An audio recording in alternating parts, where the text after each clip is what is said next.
Hi friends, ఈరోజు egg curry చేద్దాం అనుకుంటున్నాను. ఫస్ట్ ఆనియన్స్ను మిర్చి తీసుకొని మిర్చి కట్ చేసుకోవాలి. ఆనియన్స్ కూడా సన్నగా స్లైసెస్ లాగా కట్ చేసుకోవాలి. ఆ తర్వాత స్టవ్ ఆన్ చేసుకొని కడాయి పెట్టుకొని అందులో ఆయిల్ వేసుకోవాలి. ఆయిల్ ఏంది అలా ఉంది అనుకోకండి ఫ్రెండ్స్, మొన్న చికెన్ ఫ్రై చేసుకున్న ఆయిల్ పక్కకు పెట్టుకొని నాన్ వెజెస్కి అదే వాడతాం మేము. తర్వాత కొంచెం జీరా ఆవాలు వేసి మిర్చి కూడా యాడ్ చేసుకోవాలి. అది మంచిగా ఫ్రై చేసుకోవాలి. అది ఫ్రై అయిన తర్వాత మనం కట్ చేసి పెట్టుకున్న ఆనియన్స్ కూడా వేసి మంచిగా ఫ్రై చేసుకోవాలి.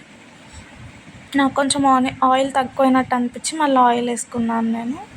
ఆ తర్వాత కొంచెం జింజర్ గార్లిక్ పేస్ట్ కూడా యాడ్ చేసుకొని ఫ్రై చేసుకోవాలి. కొంచెం కరివేపాకు కూడా వేసుకున్నాను ఫ్రెండ్స్ నేను. కరివేపాకు కూడా యాడ్ చేసుకోవాలి. కొంచెం తర్వాత పసుపు కూడా యాడ్ చేసుకోవాలి.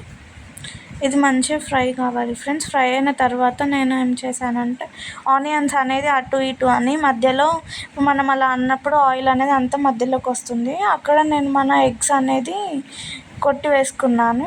అది ఒక 10 minutes సిమ్లో పెట్టుకుంటే ఆ ఎగ్స్ అనేది మంచిగా బాయిల్ అవుతాయి. ఆ తర్వాత వాటిని పీసెస్ లాగా కట్ చేసుకున్నాను.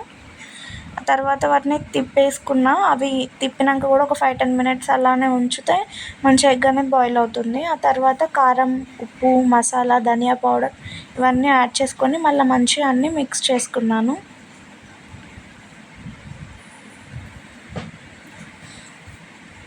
లాస్ట్లో కొంచెం కొత్తిమీర యాడ్ చేసుకున్నాను ఫ్రెండ్స్.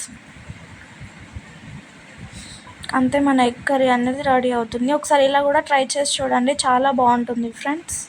Thanks for watching.